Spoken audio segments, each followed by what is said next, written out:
আমাদের আমি যখন গান শুরু করি অনেক মানুষ আমার গান শোনে, কিন্তু আসলে দেখি যে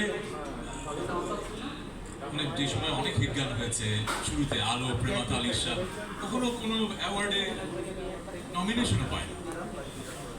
আমি তো বুঝতাম না ব্যাপারটা যে কি ঘটনা, কি এই গান তো বাংলাদেশ সবাই শুনছে, এই বছরের সবচেয়ে হিট গানের মধ্যে, কারণ আমার নমিনেশনও পায় না কেন। তবে যেটা বুঝলাম যে আসলে আমার গান হয়তো অসংখ্য মানুষের হৃদয়ে যোগান দিচ্ছে, কিন্তু আমি সেলিব্রিটি হয়ে উঠতে পারিনি আসলে। তখন রিয়েলাইজ করলাম যে আসলে আর্টিস্ট সেলফটা যেরকম জরুরি, আমার গান টিকে থাকার জন্য আসলে আমাকে সেলিব্রিটি হতে হবে।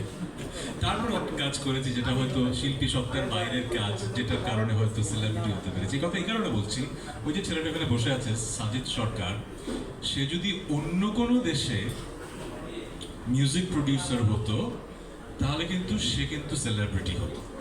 আমি ওকে কোনোভাবেই খর্ব করছি না ওর জায়গাটা, কিন্তু বাংলাদেশে ও যত ভালো গান দিয়েছে এটা আসলে আনপ্যারালাল। কিন্তু গত 20 বছরে আমার হয়তো অসংখ্য হিট গান আছে, সুরকার হিসেবে এই ছেলেটা যা দিয়েছে শুধু আমার সাথে না, অনেকের সাথে, সেই পরিমাণ কিন্তু আমরা তাকে সেলিব্রিটি রেসপেক্টটা দেই না।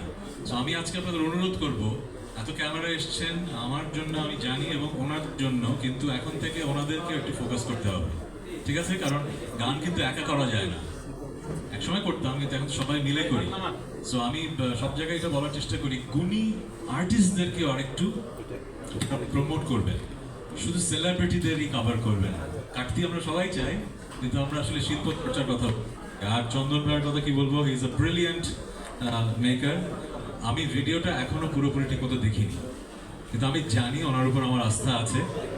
আমার আস্থা আছে এই ভিডিওটা অনেক অনেক ভালো হবে, কারণ সেট আপটা দেখে আমার খুব ভালো লেগেছিল। সো অনেক কথা বলে ফেললাম, এখন কি করবো? গান শুনবো নাকি সে থেকে একটু কথা বলবো?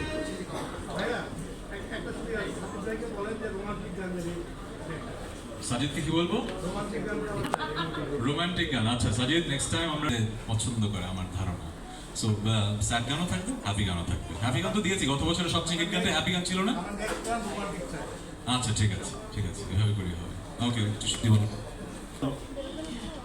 ভাইয়া যেটা বলছিল, প্রেম যতদিন থাকবে আসলে স্যাডনেস ততদিনই থাকবে আমার কাছে মনে হয়। সো স্যাড রোম্যান্টিক বলবো আমি, চমৎকার একটি গান আমরা একটু পরেই দেখবো। এবং অনেক ধন্যবাদ ভাইয়াকে, ভাইয়াকে বলার পর পরই ভাইয়া রাজি হয়ে গিয়েছেন এই গানটা চমৎকার লিরিক্স